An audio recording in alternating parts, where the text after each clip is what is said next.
ओम शांति। आज 15 अगस्त 2022। आज की ईश्वरी वाणी की मुख्य पंक्तियाँ हैं। मीठे बच्चे, तुम हो ईश्वर के अडॉप्टेड बच्चे। तुम्हें पावन दुनिया का वर्षा लेना है। तुम हो ईश्वर के अडॉप्टेड बच्चे। तुम्हें पावन दुनिया का वर्षा लेना है। ये अंत का समय है, इसलिए पवित्र जरूर बनना है। प्रश्न है, इस समय के मनुष्यों को ऊंट पक्षी अर्थात शुतुरमुर्ग का टाइटल दे सकते हैं, क्यों? उत्तर है, क्योंकि ऊंट पक्षी जो होता है उसे कहो उड़ो तो कहेगा पंख नहीं, मैं ऊंट हूँ। बोलो अच्छा सामान उठाओ तो कहेगा मैं पक्षी हूँ। ऐसे ही आज के मनुष्यों की हालत है। जब उनसे पूछा जाता तुम अपने को देवता के बजाय हिंदू क्यों कहलाते हो, तो कहते देवताएं तो पावन हैं, हम पतित हैं। बोलो अच्छा अब पतित से पावन बनो तो कहेंगे फुर्सत नहीं, माया ने पवित्रता के पंख ही काट दिए हैं। इसलिए जो कहते हमें फुर्सत नहीं, वह है ऊंट पक्षी। तुम बच्चों को ऊंट पक्षी नहीं बनना है। गीत बजा है ओम नमो शिवाय। ओम शांति। ये किसने कहा? अपने से प्रश्न पूछना है। ओम का अर्थ मनुष्यों ने अनेक प्रकार का बनाया है।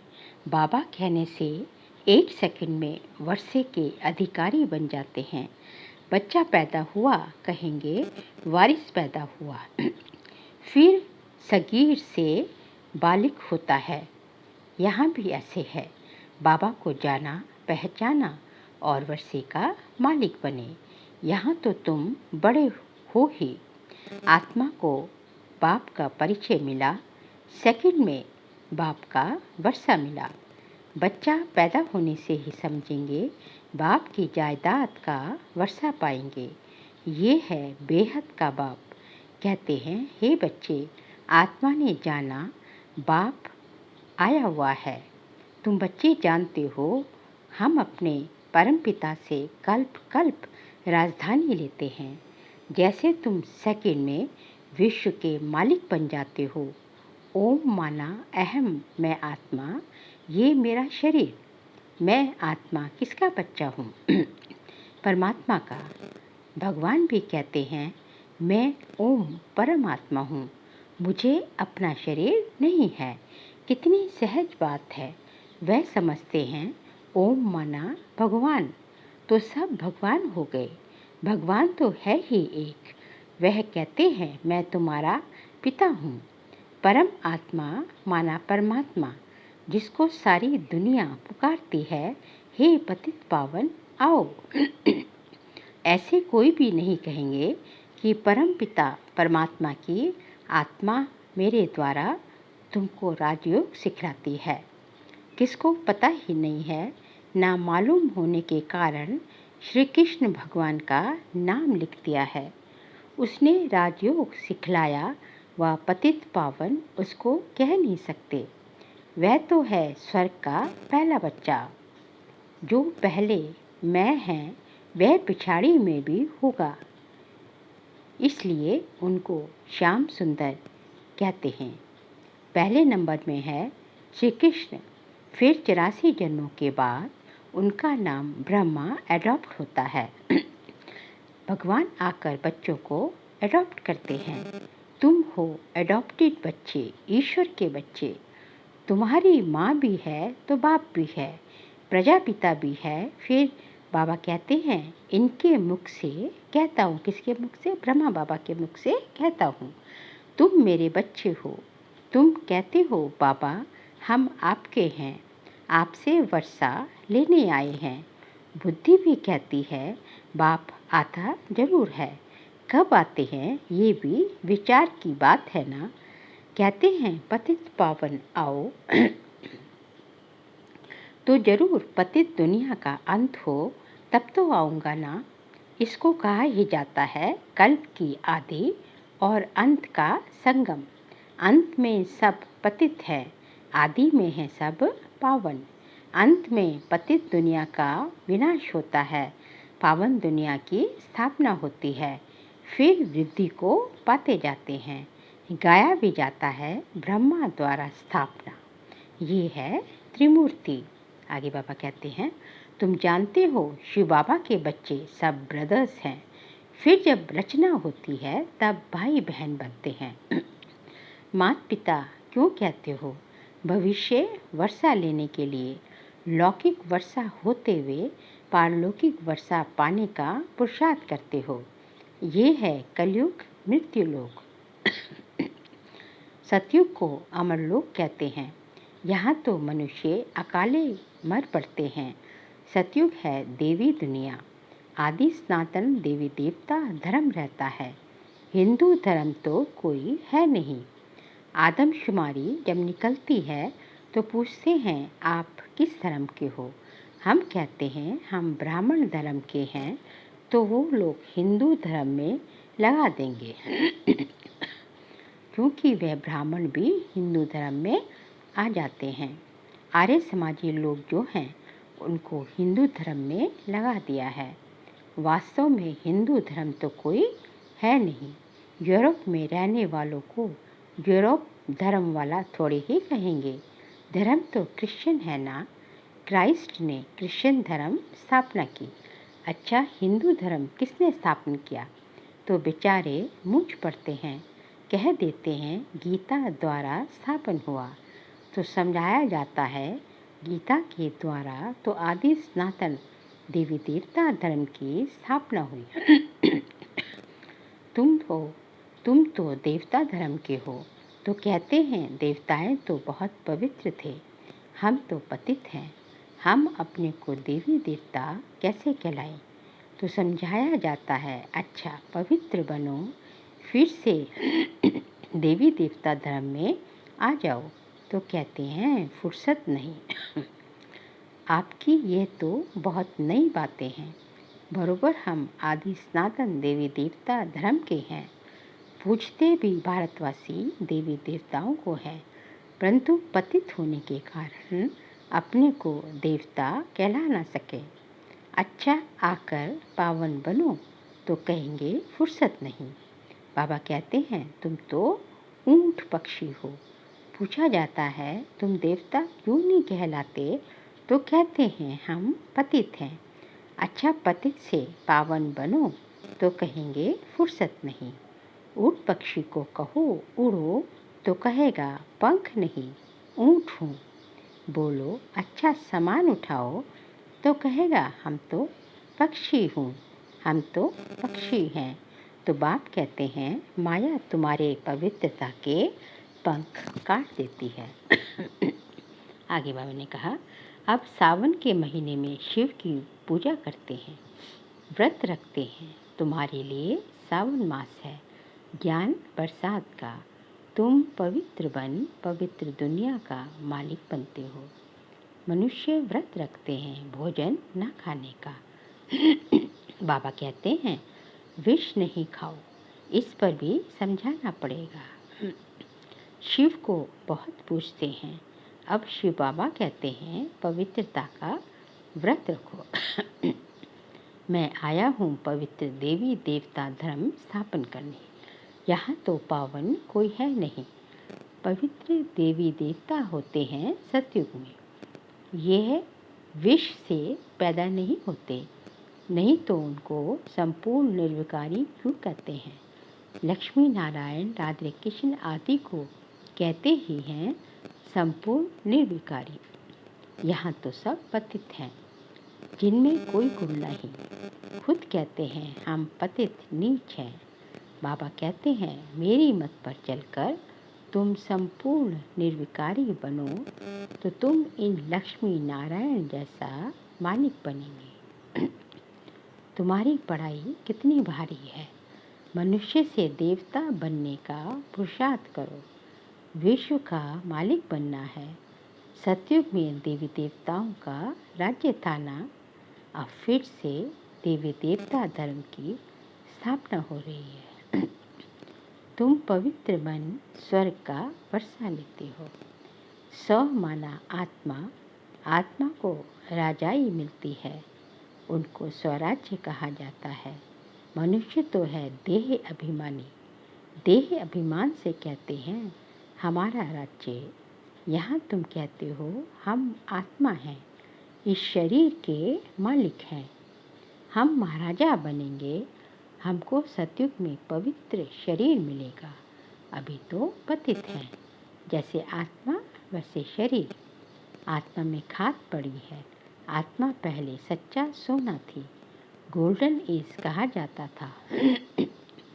फिर त्रेता आया तो सिल्वर की खाद पड़ी। अभी तो जो है फिर द्वापर में गए तो तांबा पड़ा। इस समय आत्मा झूठी तो शरीर भी झूठा। इसको कहा ही जाता है झूठ खंड।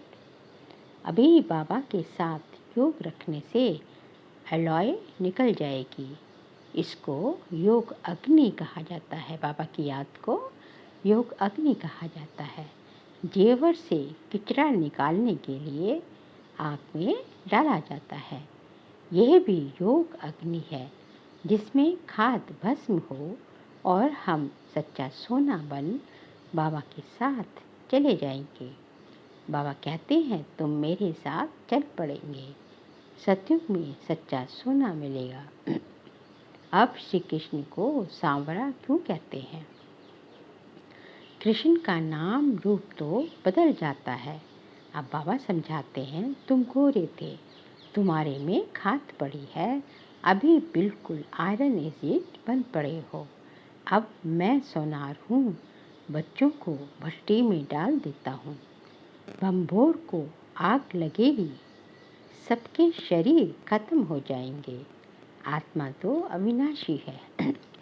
एक तो योग अग्नि से पवित्र बन जाएंगे, बाकी सब सजाएं खाकर हिसाब किताब चुकतू कर फिर जाएंगे। ये ईश्वर की भट्टी है, सबको पावन बनाने के लिए। ये है ज्ञान का सागर, उनसे तुम ज्ञान गंगाएं निकली हो। फिर मनुष्य ने उस पानी की गंगा को पवित्र समझ लिया। वहाँ देवता की मूर्ति भी रखी हुई है। वास्तव में तुम हो भगवान के बच्चे, ज्ञान गंगाएं जो फिर देवता बनते हो। जब स्वर्ग में आएंगे तब तुमको देवता कहेंगे। वहाँ आत्मा और शरीर दोनों ही पवित्र हैं। अभी तो पतित हैं। भारत गोल्डन एसिड है, फिर सिल्वर, कॉपर, आयरन एसिड बने हैं। फिर गोल्डन एज में बाबा भगवान आकर हमें ले जा रहे हैं। तुम्हारी आत्मा और शरीर दोनों ही पवित्र हो जाते हैं। बाबा कहते हैं मैं धोबी भी हूँ, तुम्हारी आत्मा को धोने आता हूँ। सिर्फ बाबा को ही याद करना है। बस योग में रहने से तुम विश्व के मालिक बन सकते हो। बाहुबल वाले विश्व के मालिक बन न सके।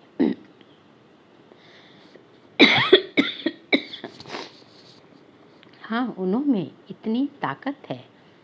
अगर क्रिश्चियन दो भाई आपस में मिल जाएं तो विश्व के मालिक बन सकते हैं, परंतु लॉ नहीं है। कहानी भी है, दो बिल्ले आपस में लड़े और माखन बंदर खा गया। तो वे दो लड़ते हैं, बीच में माखन भारत को मिल जाता है। इसमें भी नंबर 1 है श्री कृष्ण, इसलिए कृष्ण के मुख में गोला दिखाते हैं। वह मक्खन नहीं, ये स्वर्ग का राज्य भाग्य श्री कृष्ण को मिला। बाबा समझाते हैं सब विनाश हो जाएगा, फिर तुम मालिक बन जाएंगे। उसके पहले भगवान की श्रीमत पर जरूर चलना पड़े। श्रीमत से श्रेष्ठ, आश्रीमत से भ्रष्ट बनते हो। ये है आश्री पतित दुनिया, एक भी पावन नहीं। पावन दुनिया में एक भी पतित नहीं होता। अभी तो सब पतित हैं। गाते भी हैं पतित पावन सीताराम। हम सीताएं रावण की जेल में पड़े हैं, पुकारती हैं हे राम आकर छुड़ाओ, पावन दुनिया में ले चलो। भल गाते हैं परंतु जानते कुछ भी नहीं। जो आता सो कहते रहते।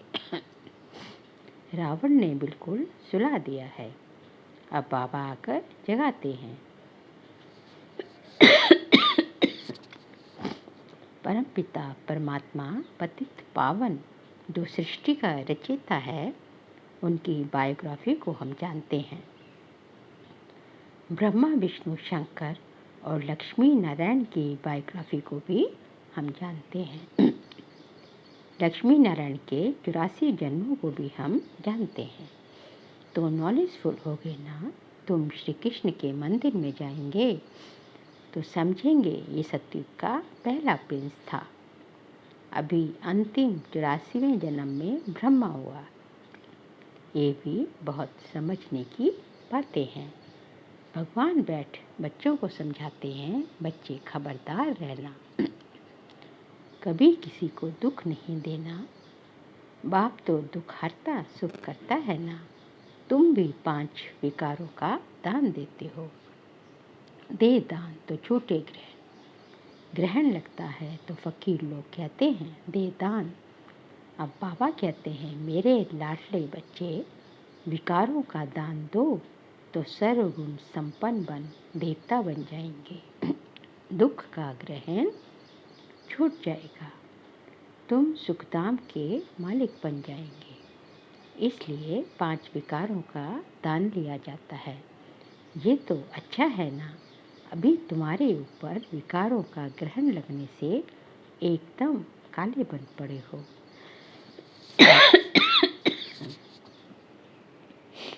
हम तुम्हारे से विकार ही मांगते हैं और कुछ नहीं। बाबा समझाते हैं अब तुम बच्चों को आत्म अभिमानी बनना है। मैं आत्मा हूँ, परमात्मा को याद करना है, वर्षा उनसे लेना है। इसलिए देही अभिमानी बनो। देवताएं आत्म अभिमानी बने हैं। अब मुझ बाप को याद करने से ही तुम्हारे पाप भस्म होंगे। हम रक्षा करेंगे। तुम मुझे याद ही नहीं करेंगे तो रक्षा क्या करेंगे। भगवान कितना समझाते हैं। ये बातें कोई शास्त्रों में नहीं है। वह है भक्ति मार्ग की सामग्री, शास्त्रादि भक्ति मार्ग की सामग्री। बाबा तो तुम्हें सद्गति में ले जाने के लिए पढ़ाते हैं। मैं इस शरीर द्वारा तुमको समझाता हूँ। ये मेरा शरीर नहीं है, ये तो इनकी पुरानी जुत्ती है, लोन लिया है। मैं इनमें प्रवेश करता हूँ, फिर पावन बनाता हूँ। कितना अच्छी रीति बाप बैठ समझाते हैं। अच्छा, मीठे मीठे सिखल दे बच्चों प्रति माता पिता बाप दादा का याद प्यार और गुड मॉर्निंग। रूहानी बाप के रूहानी बच्चों को नमस्ते। हम रूहानी बच्चों की रूहानी बाप दादा को नमस्ते नमस्ते नमस्ते। सार्किलिपन से भगवान की श्रीमत पर चलकर संपूर्ण निर्विकारी बनना है। पढ़ाई से विश्व की राजाई लेनी है। आत्मा में जो खाक पड़ी है उसे योग अग्नि से निकालना है। आत्म अभिमानी बन बाप को याद करना है। जितना याद में रहेंगे उतना बाप रक्षा करता रहेगा। आज का बाबा का वरदान है हम बच्चों प्रति। मेरे मेरे को तेरे में परिवर्तन कर, श्रेष्ठ मंजिल को प्राप्त करने वाले नष्टो मोह भव। मेरे मेरे को तेरे में परिवर्तन कर, श्रेष्ठ मंजिल को प्राप्त करने वाले नष्टो मोह बन। जहाँ मेरापन होता है वहाँ हलचल होती है। मेरी रचना, मेरी दुकान, मेरा पैसा, मेरा घर, ये मेरापन थोड़ा भी किनारे रखा है तो मंजिल का किनारा नहीं मिलेगा। श्रेष्ठ मंजिल को प्राप्त करने के लिए मेरे को तेरे में परिवर्तन करो। हद का मेरा नहीं, बेहद का मेरा। वह है मेरा बाबा, ये है बेहद का मेरा। मेरा बेहद का मेरा क्या है? मेरा बाबा। बाबा की स्मृति और ड्रामा के ज्ञान से नथिंग न्यू की अचल स्थिति रहेगी और नष्टो मोहा बन जाएंगे। आज का स्लोगन है, सच्चे सेवाधारी बन, निस्वार्थ सेवा करते चलो तो सेवा का फल स्वतः ही मिलेगा। सच्चे सेवाधारी बन, निस्वार्थ सेवा करते चलो तो सेवा का फल स्वतः ही मिलेगा। बाबा कहते हैं, सच्चे सेवा निष्काम सेवाधारी बनो, तो निस्वार्थ भाव से सेवा करते चलेंगे तो जो है सेवा का फल जो है मेवा जरूर ही अवश्य मिलेगा। अच्छा, ओम शांति।